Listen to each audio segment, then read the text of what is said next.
انا بجيب من عند الراجل اللي زي السكر ده اهو. هات اتنين، افتح اتنين الاول كده.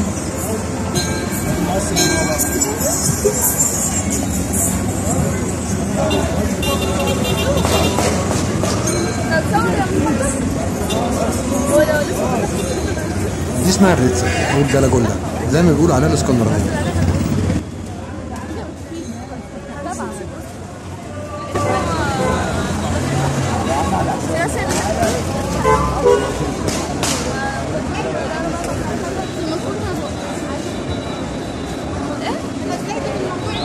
طب دي ايه بقى؟ ايه دي؟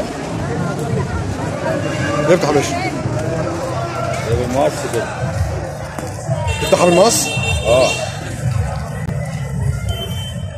انا بجيب من عند الراجل اللي زي السكر ده اهو. مكانه في نص شارع خالد بن الوليد، بس مش على الرصيف، هتنزلوا من تحت الرصيف هتلاقيه واقف على طول. بصوا بقى بيفتحوا لنا ازاي؟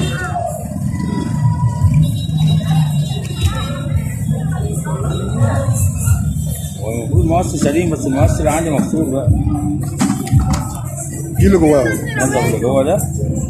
اللي جوه ده بقى اللي بيتاكل؟ اه، البرتقال اللي جوه ده. اه. انا سمعت انها بتعصر عليها ليمون. اه طبعا. هي ده كافيار البحر. كافيار البحر. فوسفور. طعمه يا جماعه هتيجوا عند الراجل دون هتاكلوا احلى مأكولات بحريه عنده هنا. بالليمون بقى كده. عصره الليمون الحلوه اهي.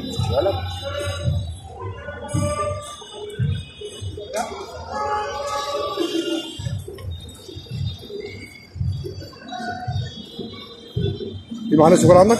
لا بالله، انا مش جربي بقى. حلوه. ايه؟ والله حلوه. حلوه؟ الريتزا دي بيطلبوها من جميع انحاء العالم. حلوه. في جميع انحاء العالم دي مشهوره، خلي بالك. بصوا يا جماعه قدام حلواني حمامه، تمام؟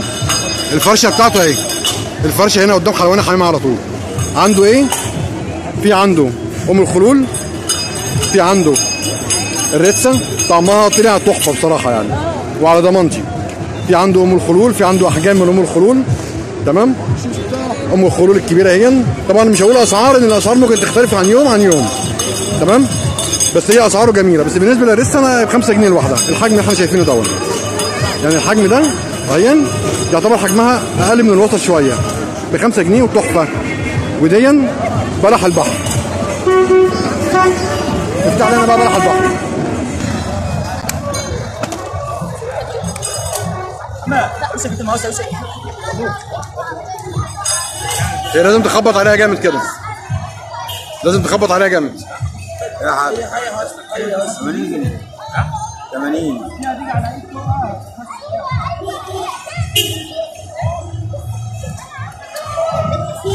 يا جماعه نغسلها كده. عصره الليمون الجميله عليها. احلى مأكولات بحريه تاكلها هنا في اسكندريه. بص كده تحفه. اجرب واقول لكم رايي فيها ان شاء الله. مكانه هنا قدام حلواني حمام على طول، هتلاقيه تحت الرصيف هنا موجود على طول. بصوا يا جماعه انا اكلتها طلع طعمها تحفه بجد والله، جميله جدا.